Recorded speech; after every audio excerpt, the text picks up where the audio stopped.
estimados alumnos de la materia de gobernabilidad y ciudadanía que se dicta en el IESI, el Instituto de Estudios Superiores e Investigación y Posgrado. Vamos a continuar con esta materia, con el desarrollo de esta materia y recordar, por favor, que hasta el 18 de febrero tienen oportunidad para presentar las actividades que les fueron asignadas. Son tres actividades, están allí cargadas en la plataforma, de manera que aquellos alumnos que hasta la fecha pues no la han consignado lo hagan. No va a haber prórroga, por tanto es preciso que ustedes pues, cumplan con esas actividades de manera que puedan aprobar esta asignatura en la especialización que ustedes están cursando. Nosotros en anteriores clases hablamos sobre los conceptos de gobernanza y gobernabilidad y establecíamos allí las diferencias puntuales de cada uno de estos conceptos. Y referíamos la gobernabilidad como aquella capacidad que tiene el Estado para cumplir con las políticas públicas, la eficacia, la eficiencia de estas políticas públicas. Lo veíamos desde el punto de vista vertical, si se quiere, de esa línea y más bien de esa obligación por parte del Estado, por supuesto, del gobierno central, regional, municipal, de dar satisfacción o satisfacer, mejor dicho, las necesidades de cada uno de esos ciudadanos. Pero cuando hablamos del concepto de gobernanza, es preciso observarlo desde un punto de vista horizontal, porque no solamente interviene el Estado como protagonista principal en el cumplimiento y en la satisfacción de las necesidades de la comunidad, del colectivo, del hombre de a pie, sino que además también existe una corresponsabilidad entre la empresa privada y los particulares. Yo creo que aquí, sobre todo en las épocas, en los últimos tiempos, en épocas modernas, hemos visto cómo la colectividad del ciudadano pues, ha tenido un papel protagónico en la planificación, en la ejecución y, por supuesto, en el control de las políticas públicas de manera de que estas pues, vayan dirigidas precisamente a aquellos a los que las necesitan en principio de manera individual o colectiva y, por supuesto, de que estas políticas públicas pues, puedan cumplirse tal cual como ha sido planificada. En función de eso, traje para la clase de hoy cuatro aspectos que resultan importantes resaltar sobre la participación ciudadana. Y el primero de ellos tiene que ver con el control social. ¿Qué es el control social? Eso es una atribución sobre todo con la entrada en vigencia de la Constitución de 1999. Aquí en Venezuela no es un concepto novedoso, por supuesto. Países como Argentina, Uruguay, Chile, ya Colombia, ya venían manejando el tema del control social para las políticas públicas, sobre todo en aspectos de obras de envergadura, de obras que tengan o que tienen un gran impacto en la sociedad, en los ciudadanos. Entonces se creó esta figura del control social. El control social nosotros lo encontramos en una ley orgánica que lleva por nombre de Ley Orgánica de Control Social, fue publicada en diciembre del año 2010 y allí establece las atribuciones fundamentales, las funciones, el propósito y las obligaciones, por supuesto, del Estado de permitir que se incorpore a la planificación y ejecución de las políticas públicas los actores, los protagonistas, a quienes de alguna u otra manera va a incidir de manera directa o indirecta las políticas públicas que se vayan a ejecutar bien a nivel nacional, regional o municipal. Pero hay algo también que resulta interesante mencionar y tiene que ver con la participación ciudadana temprana. ¿Y por qué decimos participación ciudadana? Evidentemente, la participación ciudadana tiene que ver mucho con el control social. No puede haber un control social si no existe una participación ciudadana. Pero hay una jurista doctrinaria de nombre Andrea Sanusa, de origen chileno, que explica en detalle el tema de la participación ciudadana temprana y resulta de gran importancia para la eficacia y eficiencia de las políticas públicas que haya esa que se permita al ciudadano, por supuesto organizado, que haga el control, que haga digamos, la verificación y la guía, que haga el seguimiento más bien de la política pública desde el mismo momento en que son planificadas. Por eso lleva el nombre de la participación temprana. Y tiene que ver mucho con varios aspectos que vamos a mencionar. El primero de ellos, un Estado de Derecho. Evidentemente, en un Estado democrático donde se eh, sobresalga eh, el principio de legalidad, donde allí salga a relucir, por supuesto, las garantías fundamentales de los ciudadanos, encontramos que a través de esa participación ciudadana pues vamos a encontrar una disminución de los conflictos, es decir, de la crítica hacia las políticas públicas. El otro tiene que ver con el cambio de autoridad. Y como lo explicamos al inicio de clase, con las fortalezas, la participación ciudadana va a fortalecer el tema de gobernabilidad, las políticas de gobernabilidad. ¿Y por qué razón? Porque se ha visto mucho en la práctica que al ocurrir cambios de autoridades que ya venían ejecutando políticas públicas, al incorporarse estas nuevas autoridades, encontramos retrasos en la continuidad de la ejecución, en la ejecución de las políticas públicas. Entonces, la participación ciudadana temprano lo que va es a impulsar, a darle continuidad a esas políticas públicas. Entonces, son dos aspectos que resultan importantes resaltar. El otro tiene que ver con la legitimidad de las políticas públicas. Recordemos que hay que distinguir entre legalidad y legitimidad. La legalidad pues tiene que ver con un aspecto netamente jurídico, ¿no?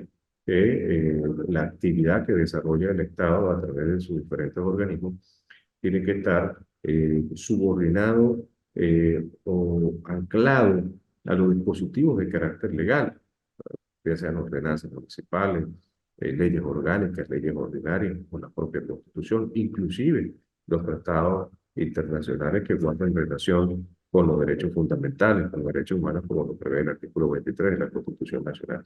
Pero esa legitimidad tiene que ver con la aceptación de los ciudadanos de esa política pública, de darle el visto bueno, de darle, digamos, la, yo diría sí, la aceptación, la conformidad más bien de la comunidad, de la sociedad organizada de manera individual y colectiva, por supuesto, de que las políticas públicas en diferentes temas desde el punto de vista económico, desde el punto de vista de la salud, desde el punto de vista de las obras públicas, de envergadura, seguridad, por supuesto, pues son las aceptadas y que van a, en principio, bien sea a corto o a largo plazo, pues mejorar la calidad de vida de estas personas. Eh, Otro aspecto que resulta importante es anticipar los conflictos sociales.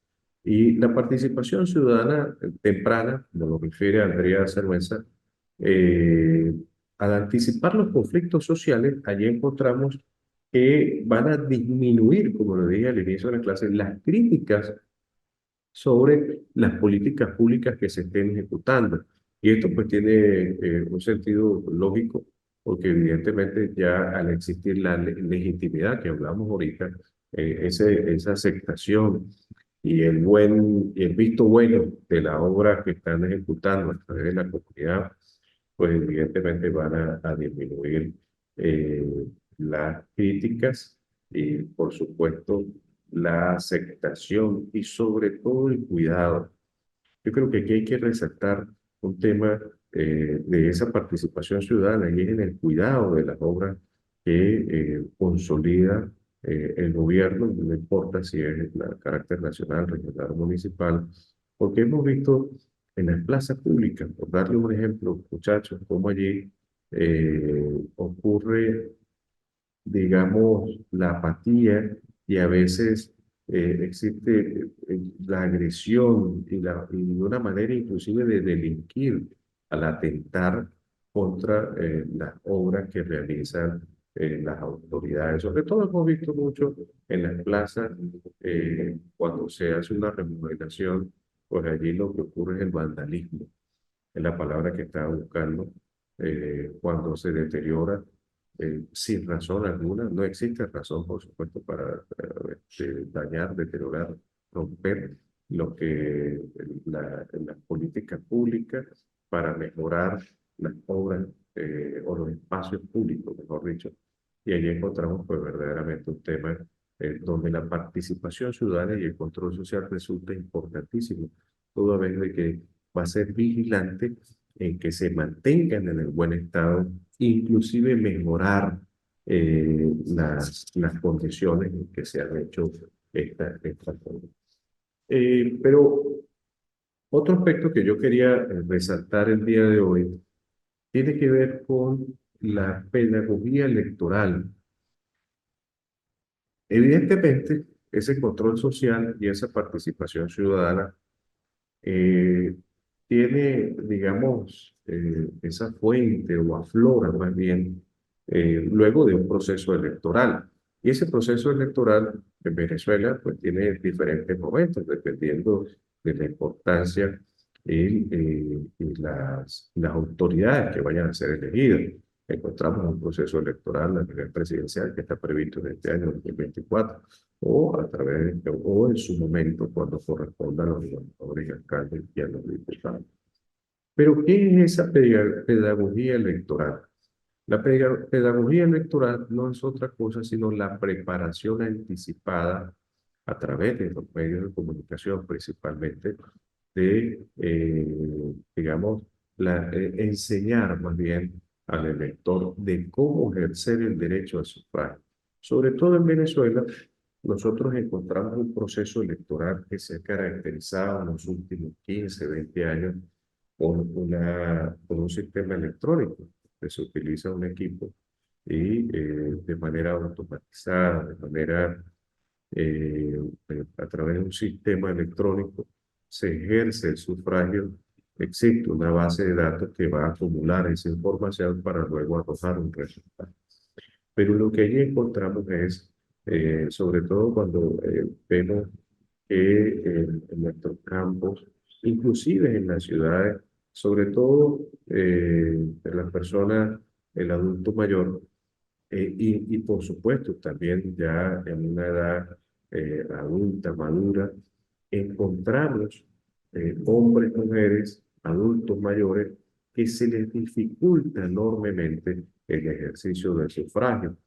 Hacerlo de manera automatizada como se presenta aquí en Venezuela. Entonces la pedagogía electoral guarda una estrecha relación con el control social y la participación ciudadana, toda vez que de allí pues se van a elegir las autoridades que van a dirigir, a llevar las riendas del país en el periodo constitucional que así les corresponde. Entonces, esa pedagogía electoral resulta de gran importancia a través de, por supuesto, los medios de comunicación, los medios audiovisuales, los medios impresos, de preparar al elector de manera de que éste conozca antes o de forma anticipada cómo va a ejercer el sufragio, cómo va a ejercer el derecho al voto y poder hacer de que el mayor número de electores pues, puedan tener un voto legal, que no esté viciado, por supuesto, que no se considere un voto nulo.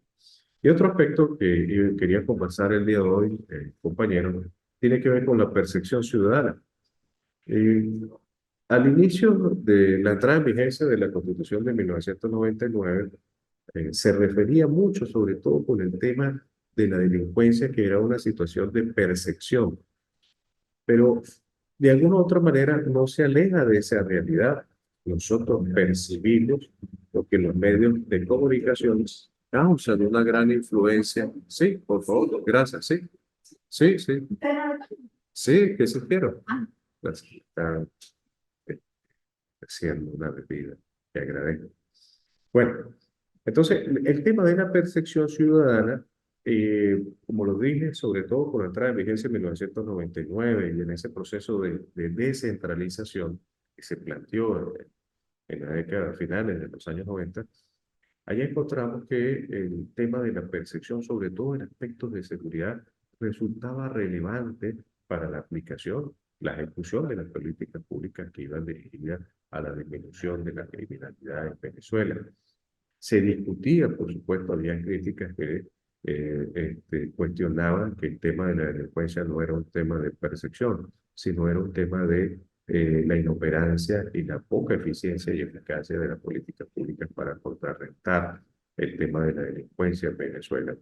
Pero no obstante, sí resulta importante la percepción ciudadana, porque para que haya una acertada política pública debe ir amalgamada, unida a inclusive aspectos técnicos matemáticos, hablando de estadística, porque es lo que va a permitir la ejecución de las políticas públicas de manera eficaz y eficiente. No podemos hablar en una ciudad, Caracas, como Valencia, Maracaibo, y las ciudades grandes, importantes de Venezuela, y compararlas con los pueblos andinos.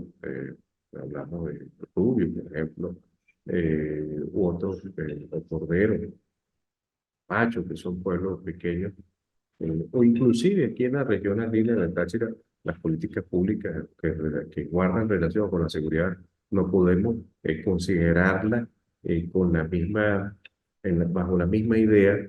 Por ejemplo, cuando tomamos en consideración San Antonio del Táchira por su situación fronteriza, el tema de cómo digamos, pasan los delincuentes, los grupos irregulares de una frontera hacia otra para escaparse de la autoridad. Entonces las políticas públicas deben revisarse inclusive desde la región donde se aplica. Muy amable, gracias.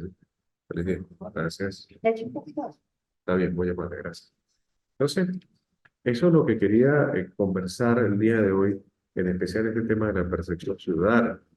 En una clase que se dictaba en una universidad aquí en la ciudad, se nos pedía realizar una encuesta allí con los alumnos que nos encontrábamos, casi 40, 50 alumnos en esa charla, en ese conversatorio que se dictó sobre la seguridad ciudadana, y se nos preguntaba si nosotros eh, cumplíamos con las normas. Esa fue la pregunta y por supuesto pues todos levantamos la mano. Evidentemente pues todos tenemos la sensación, o por lo menos la idea clara, de que cumplimos con las normas, no solamente las normas desde el punto de vista jurídico, sino también las normas de carácter moral. Pero luego se nos preguntó si, inmediatamente de esa pregunta se nos preguntó si considerábamos que nuestro compañero cumplía a cabalidad con las normas. Que la persona que teníamos al lado allí, pues evidentemente dudamos sobre la idea de que nuestro compañero pues cumplía con las normas. Dudamos de eso. Entonces es un tema de percepción. Yo concebía la idea que cumplía con la norma, pero que mi compañero no lo hacía. Entonces, esa percepción ciudadana pues nos lleva a considerar de que existen debilidades, por supuesto, en la aplicación de las políticas públicas y de alguna otra manera, pues algunas de estas son improvisadas, ¿no? Es preciso mencionar esto también, reconocerlo, de que en algunos casos la improvisación sobre las políticas públicas, sobre todo en temas de seguridad, yo recuerdo en el 2014-2015 en la zona de frontera de Venezuela, Táchira, eh, allí se estableció un control para el uso de moneda extranjera, de pesos colombianos, de dólares, y resultó, fíjate, hubo personas privadas de libertad con ese tema por el uso de esta moneda. Evidentemente, pues había la misma comunidad, producto de la devaluación constante, muy rápida de la moneda venezolana, pues para poder conservar el capital y mantener el precio de los productos de manera que no sufrieran una pérdida económica, pues era común, era sano desde el punto de vista económico para el comerciante manejar precios en moneda extranjera y manejar, por supuesto, pesos y dólares norteamericanos y pesos colombianos. Pero se presentó un problema de que allí la política pública iba dirigida a controlar y evitar el uso de la moneda extranjera. Hubo personas privadas de libertad por este hecho, y uno de los principales delitos que se le atribuyera a la legitimación de capital, porque no había manera de justificar el uso de la moneda extranjera. Pero a medida que el gobierno fue comprendiendo que era necesario el uso de la moneda extranjera, llevó a que él mismo aceptara, porque así lo hemos visto, las estaciones de servicio pagamos con moneda extranjera. Y ha sido la única manera de alguna otra manera, de alguna otra forma, frenar, no voy a decir disminuir, pero sí frenar el proceso de inflación que vivía Venezuela en esos años. No estoy diciendo que no ocurra en la actualidad, pero no de esa manera o no de esa forma acelerada. Entonces, esas políticas públicas ocurrieron de manera improvisada y la propia sociedad impuso, porque no hay otra forma de decirlo, impuso a las políticas públicas, al gobierno, de aceptar el uso de la moneda extranjera para aliviar la situación económica que vivíamos. Bueno, vamos a dar la clase de hoy hasta aquí. Por favor, les pido que los alumnos que no han entregado las actividades lo hagan. Recuerden, como lo dije en el inicio de clase, que hasta el 18 de febrero tienen la oportunidad para entregar las actividades. Que tengan un feliz día.